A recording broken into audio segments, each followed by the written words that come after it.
I love stories. Ever since I was little, I remember curling up next to my mother and listening to her tell me stories. And it didn't matter what they were about. Horror, drama, romance, it could be about a tomato, and I'd love it all. Stories impacted me in immeasurable ways, and I knew I wasn't the only one. So it was no surprise, as I got older, I became a storyteller myself, of the Hollywood variety. I became a screenwriter in television and film. I actually remember my very first day on the job. I woke up super early, made a big breakfast, made coffee and orange juice, drank them at the same time. I would not recommend that. I saw it on the commercial once. Got to the lot and finally arrived at the production office.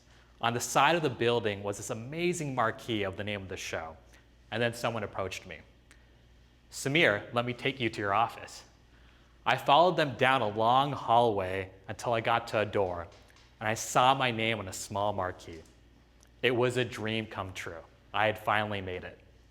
The clock struck 10, and we all went into the coveted writer's room. I walked in, and before me, I saw all the amazing, brilliant minds I'd be working with. These writers worked on some of the shows that I grew up on, and here I was, bright-eyed and bushy-tailed. But I looked around again, and I realized that I was the only one in that room that looked like me. In fact, I was the only person of color. I remember my second job. Kind of the same thing, woke up early, smaller breakfast this time, got to a lot, got to my office. 10 o'clock, got into the writer's room, looked around. I was the only person of color. This started becoming a running theme in my career for the next 15 years. And I started to wonder, was I being hired for my skill set, or was I simply an insurance policy?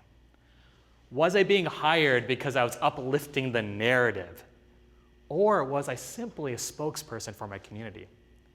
Was I there for my amazing, unique background and my take on hot issues, or was I simply a token?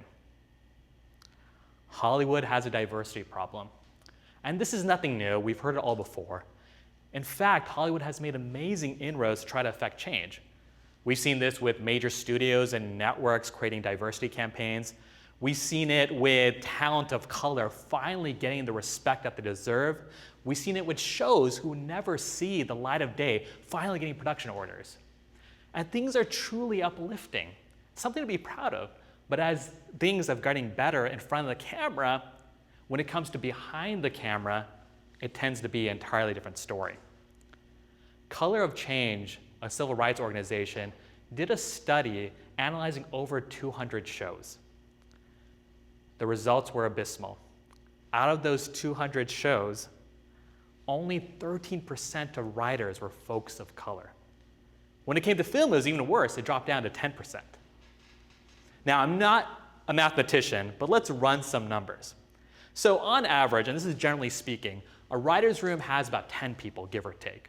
So 13% of 10 is 1.3. Can't do much with 0.3, so we're left with one. One person of color on average for a writer's room. Now, when I heard the data match my own personal experience, it hit me. It struck me. And I started to wonder, does Hollywood actually care about change, or does it simply care about the perception of change? You know, the strange thing is that diversity kind of has a shelf life. It's that stale bag of bread in your bottom cupboard drawer. You know, we think about it as something that we can fix immediately, but truly it's not an injection. It's a seed that you need to grow.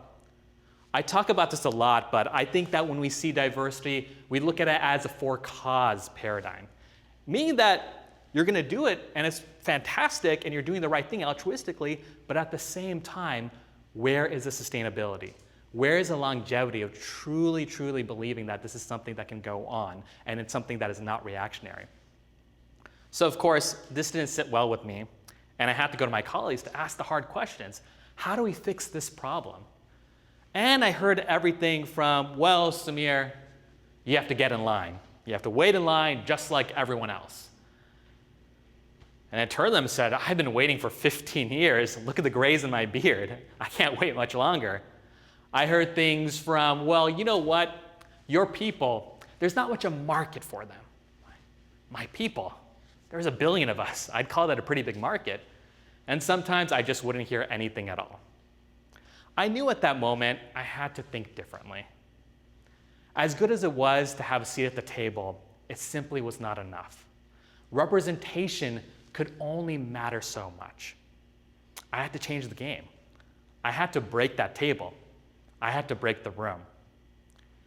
3 years ago, I took part in an experiment. I thought to myself, what would it look like if I were able to create a writer's room outside of the studio system, centered on community voices, by the community, for the community? And it coincided in a very dark period of American history. 3 years ago was also the beginning of the Muslim ban.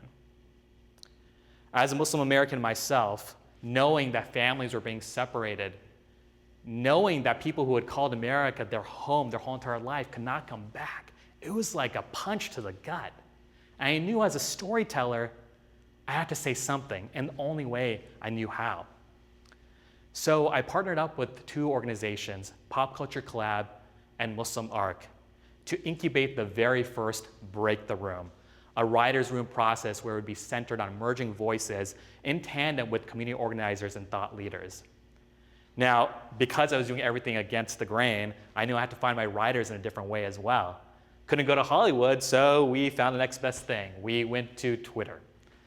And I put up a crude flyer I mocked up, and before I knew it, that tweet went viral. Asian Twitter, Black Twitter, Muslim Twitter, everyone was pushing it, and I was asking for writers to come help me. In a couple of days, I had over 100 submissions. And I read through them all and whittled it down to 4 writers who happened to be amazing, brilliant women of color. After that, we had to do the writing. We were only funded for 5 days. And that's when I started shaking in my boots. Here I am, a television writer with 15 years of experience, now doing kind of community nonprofit work. Would I be able to really, really, really put my money where my mouth was? I was blown out of the water. In those short 5 days, we were able to write 4 out of 6 episodes of our short form series. We met 2 more weekends to finish the entirety of the series. After we were done, I was truly proud. This was something to be proud of, and this was an amazing piece of content. So I thought, let's shop it around. And we did, and it landed on the desk of Paul Feig, who greenlit it immediately. 2 months from then, we went into production. And then from there, we hit the film festival circuit.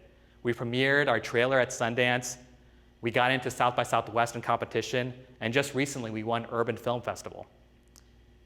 Now, after we were done, we just couldn't stop there. I knew I was onto something. We had to break more rooms, and we decided to scale the process. We did rooms all around the country. We did a room in Albuquerque centered on Native American voices. We did a room in Portland centered on the refugee experience. We had our very first sale with Dwayne Johnson's company around a Polynesian story, where we hired all Hawaiian writers. In our short run of 1 year, we were able to hire over 50 underrepresented writers and writers of color. We were able to incubate 12 projects all across the country. And some of our writers have moved on to work for shows on Amazon, Netflix, Hulu, Disney+, BET, and they're doing amazing, great things using the methodology of Break the Room. Now into our 2nd year, we're just building more. We're growing our rooms. We're in fact doing international rooms as well. But the kernel is still there. It's the community spirit. What do you do when you want to tell your story? You got to build your own table. So as much as I love diversity and inclusion, as much as I love representation, I love equity and justice a lot more. Thank you very much.